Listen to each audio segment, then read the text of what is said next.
Hello guys, episode 27 में आप सभी का वेलकम। जैसा कि लास्ट एपिसोड में देखा था हमने, कमांडर यान वुयू उस बीस्ट के साथ में फाइट कर रही होती है, लेकिन तभी वो बीस्ट फाइट करते हुए बताता है, यहाँ पे सिर्फ मैं तुमसे बात करने के लिए आया था कि तुम अपने घुटने टेक दो। वो लोग ऐसे वहाँ पे बात कर ही रहे होते, तभी उतने वहाँ पे बैकअप आ जाता है मिलिट्री फोर्स का, जिसको देखने के बाद में वो बीस्ट भाग जाता है। और फिर हमको दिखाते हैं वो बीस्ट को जिया गोजियान ने समुद्र के नीचे टेलीपोर्ट कर लिया होता अपने पावर के द्वारा। जब वो जिया गोजियान को देखता है तो बहुत ज्यादा घबरा जाता है और उनको घबराते हुए कहता है, फादर, गॉड फादर, ये तो आप हैं। और ये सब बातें करने के बाद में वो बीस्ट लास्ट में बताता है, आज नहीं तो कल कमांडर यान वुयू हमारे साइड आ जाएगी, क्योंकि वहाँ पे कोई आदमी ऐसा है, क्योंकि ह्यूमन रेस में एक आदमी ऐसा है जो हमारे साथ मिला हुआ है। और तभी हमें दिखाते हैं उस मिलिट्री फोर्स में से एक आदमी यान वुयू के पास आता है और उससे कहता है, क्या फाइट खत्म हो गई? तभी यान वुयू गुस्साते हुए कहती है, यहाँ तुम लोग इतनी लेट इसलिए आए हो ताकि हमारी लाश बटोर सको। और तभी वो बताता है, हमारा लेट होने का कारण हमारे चीफ हैं, जिसको कि हमें रिपोर्ट देनी होती है।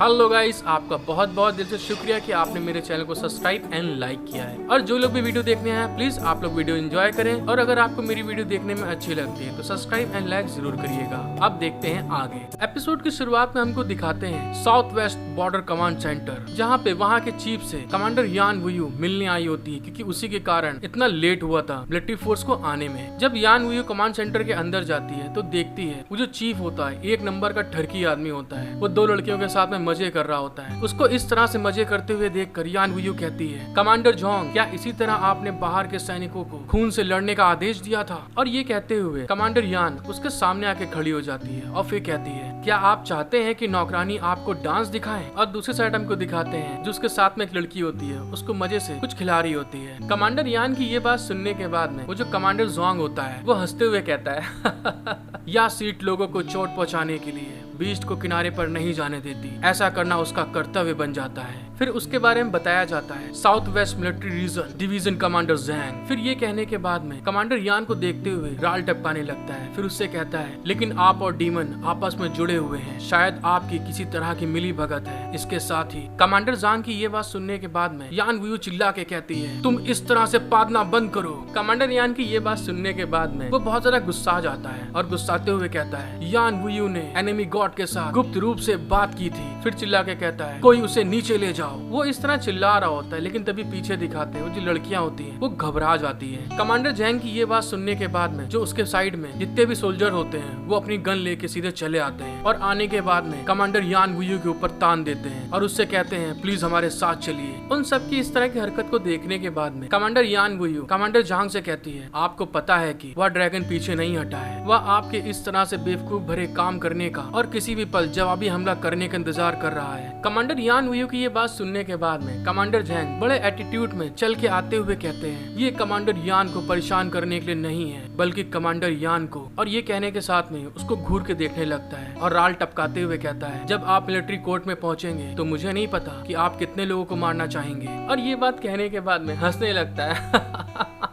और कहता है, और अगर आप मेरे साथ में सहयोग करें तो शायद मैं आपको बचा लूं। उसकी ये बात सुनने के बाद में कमांडर यान बहुत ज्यादा गुस्सा आ जाती है और उसको एक तमाचा मारते हुए कहती है, तुम यहाँ से चले जाओ। उसके एक तमाचे के कारण कमांडर जैंग उड़ते हुए पीछे चले जाते हैं। पीछे गिरने के बाद में कमांडर जैंग चिल्ला के बोलते हैं, उसे बांध दो और देखो मैं इस घोड़ी को कैसे वश में कर सकता हूँ। कमांडर जैंग की ये बात सुनने के बाद में कमांडर यान वुयू सबसे बोलती है, तुम लोग शांत हो जाओ। और फिर कमांडर जैंग से कहती है, मैं सिर्फ यहाँ पर तुम्हारे लिए आई हूँ। और ये कहने के साथ में ही वो अपने हाथ को ऊपर उठा देती है और हाथ उठाते हुए कहती है, तुम सभी ने मुझे बहुत ज्यादा डिसपॉइंट किया है। और दोस्तों में दिखाते हैं जैसे कमांडर यान ने अपना हाथ उठाया होता है, जो सोल्जर्स कमांडर यान के ऊपर गन तान के खड़े होते हैं उनके पीछे से कमांडर यान के सोल्जर चले आते हैं। और फिर हमें दिखाते हैं कमांडर यान के सोल्जर्स ने उन सोल्जर्स को सब तरफ से घेर लिया होता है। और तभी हमें दिखाते हैं वो जो सोल्जर आए थे वो कमांडर यान को रिपोर्ट करते हुए कहते हैं, M31 माइनिंग स्टार गार्ड्स के 4थे डिवीजन के 7वें स्क्वाड्रन के पूर्व सदस्य जनरल यान को रिपोर्ट करते हैं। तभी दूसरी टीम कहती है, पूर्व Z76 regiment attack special operation team के मेंबर कमांडर यान को रिपोर्ट करते हैं। और तभी तीसरी टीम कहती है, पूर्व ईस्ट चाइना सी गार्ड डिवीजन कमांडर यान को रिपोर्ट करती है। वहाँ के सोल्जर को इस तरह से कमांडर यान को रिपोर्ट करते हुए देखकर कमांडर जैंग बहुत ज्यादा गुस्सा जाते हैं और गुस्साते हुए कहते हैं, तुम सब लोग मेरे अगेंस्ट खड़े हो गए, तुम लोग क्या चाहते हो? तभी हमें दिखाते हैं कमांडर यान वुयू अपने हाथ से इशारा करते हुए कहती है, इस लाश के लोथड़े को हटाओ, ये बेवकूफ ठरकी इंसान, इसको इसको ले जाओ यहाँ से। तभी सोल्जर कहता है जी कमांडर।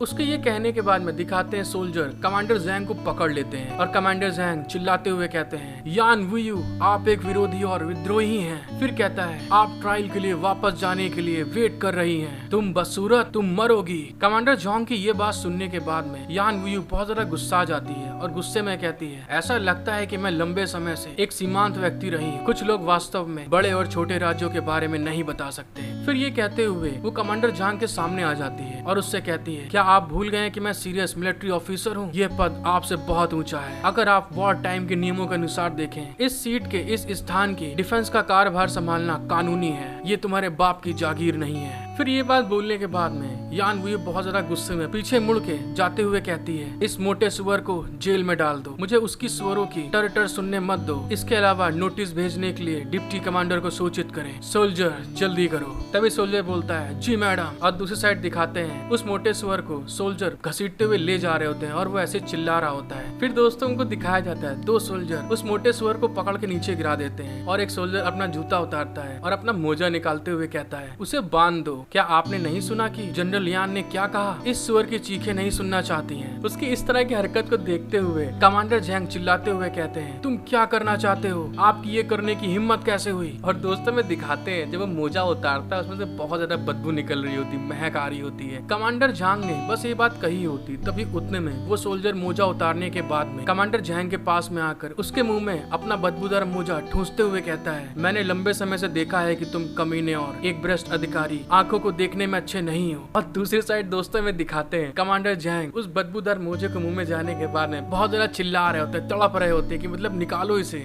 फिर सीन बदल जाता है और हमें दिखाते हैं कमांडर यान वुयू को वो बाहर एक जगह पे खड़ी होती, तभी उतने में एक सोल्जर उनके पास आता है और उनसे कहता है जनरल डिवीजन जनरल जैंग को कंट्रोल कर लिया गया है और उन्होंने पूरा आदेश ले लिया है कि हमें आगे क्या करना चाहिए। उस सोल्जर की ये बात सुनने के बाद में कमांडर यान वुयू कहती है मैंने मिलिट्री की सारी इन्फॉर्मेशन को डिप्टी कमांडर को सूचित कर दिया है और आदेश का इंतजार कर रही हूँ। फिर हमें दिखाते हैं ये बात बोलने के बाद में कमांडर यान वुयू अपने मन में सोचती है गॉडफादर के डिसेंडेंट यहाँ आ चुके हैं और उनके अलावा इस तरह का काम कोई नहीं कर सकता। और ये सोचने के बाद में वो अपने सोल्जर से कहती है फिर से अपने हथियारों को लोड करो, ये मेरा आदेश है। और तभी हमें दिखाते हैं वो एक बहुत बड़े शिप में होती है शायद, और फिर वो कहती है अब इस डिफेंस लाइन को गार्ड करना बेकार है। उसकी ये बात सुनने के बाद में वो सोल्जर कहता है ठीक है मैडम। फिर हमारा सीन चेंज होता है और हमें फिर से वही पानी के बुलबुले और पानी दिखाते हैं। फिर पानी में हमारा सीन शिफ्ट होकर अपने हीरो जिया गोजियान की तरफ आ जाता है। जिया गोजियान कहता है ताकत के संदर्भ में कियान युआन का एक ग्रुप है और वो जियांग रिल्म सीधे मेनलैंड तक पहुंचा सकता है, आप यहाँ उतरना क्यों चाहते हैं। जिया गोजियान की ये बात सुनने के बाद में वो बूढ़ा टर्टल बोलता है जिया गोजियान की ये बात सुनने के बाद में वो बूढ़ा ड्रैगन बोलता है इसका यह कारण है कि ह्यूमन और गॉड के बीच समझौता यह है कि यदि वे वॉर में जाते हैं तो वो डिफॉल्ट रूप से केवल कन्वेंशनल वॉरफेयर का यूज कर सकते हैं। फिर हमें दिखाते हैं ये बात बोलने के बाद में वो बूढ़ा ड्रैगन घबराते हुए बोलता है वरना हम लापरवाही से शहर पर अटैक करेंगे और ह्यूमन हमारे स्थानों को न्यूक्लियर बमों से और अंधाधुंध फायर नेवल बंदूकों से गंदा कर देंगे। फिर कहता है सभी ने एक दूसरे के साथ खिलवाड़ किया और किसी के पास खाने के लिए अच्छे फल नहीं थे। उस बूढ़े ड्रैगन की ये बात सुनने के बाद में जिया गोजियान उससे कहता है